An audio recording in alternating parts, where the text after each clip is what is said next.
The New York Jets made some UDFA signings. Let's talk about them. Will any make the roster?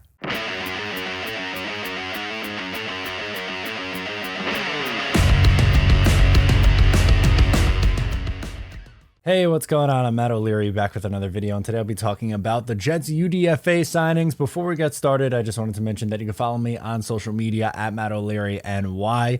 If you haven't already, please make sure to check out the Just Jets podcast. And last but not least, I think there's a pretty good reason to check out the Patreon. Take exit 16W on the right. More on that later. So let's get into the UDFA recap. So I'll just run through each guy and say if they have a chance to make it on the roster or not. We'll start with Zonovan Knight, NC State running back. His nickname is Bam, so I feel like that has to bring him up a few notches. He averaged 5.5 yards per carry throughout his career. He's a little bit of a bigger running back, 5'11", 210. If he is to make the roster, he'd have to have a really good camp, which is like, duh, obvious, Matt. But I would have a hard time to see him unseat someone like Tevin Coleman.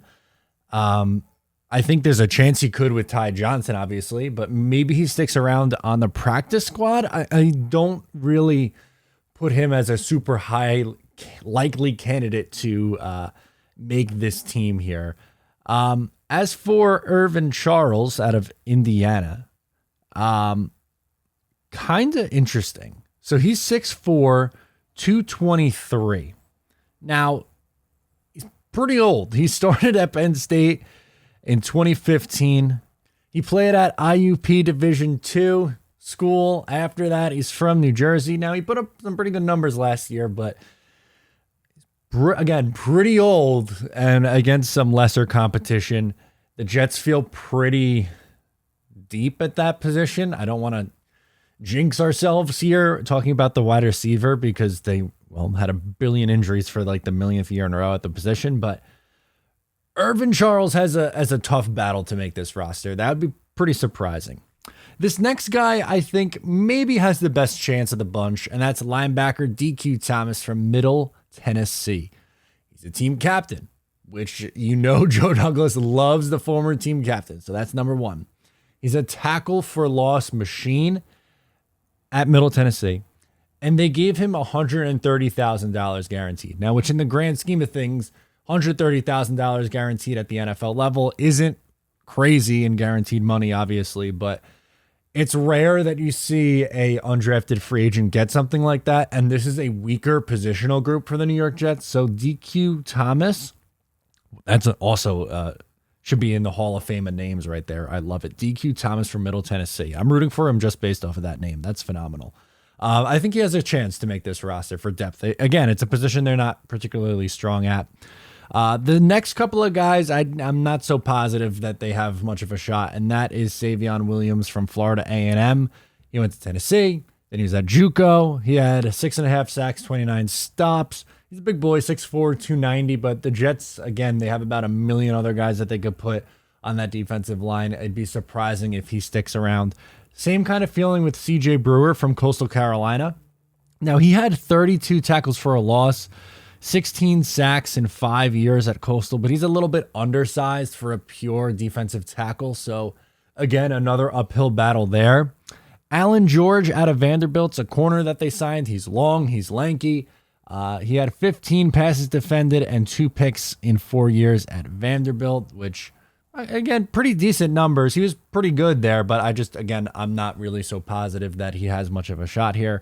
Keyshawn, Abram, wide receiver, Kent State. Big step forward going into year 3 last year, 699 yards and 3 touchdowns. Is it enough to make this room?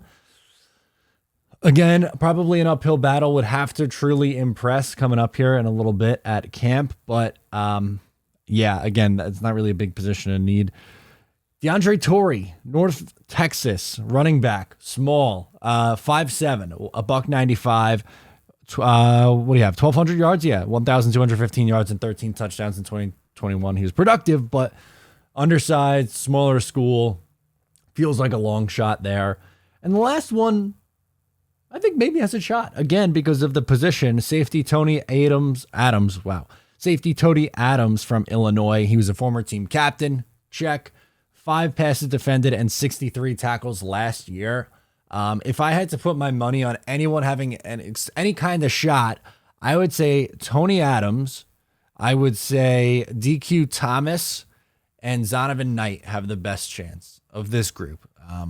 Are all 3 going to make it? Again, that's probably a little bit of a stretch too, but just looking at this list, if I were to guess, which it really is, these guys are just dart throws. If you think the NFL draft is a dart throw, then undrafted free agency is like, I don't know, like drunken blind darts, I guess. And sometimes you hit, sometimes you find the Robbie Anderson, which is a phenomenal one that the Jets were able to find back in 2016. And other times it's, you bring them in, you try them out, they don't work. There's very little risk involved. So I'm rooting for these guys. It's awesome stories to say, hey, I went undrafted and then I got signed and I made an impact. So maybe the Jets find somebody. Let me know what you think. Is any of these guys standing out to you? Let me know in the comments below or on social media. Thank you so much for tuning in. I'm Matt O'Leary, and I'll talk to you next time.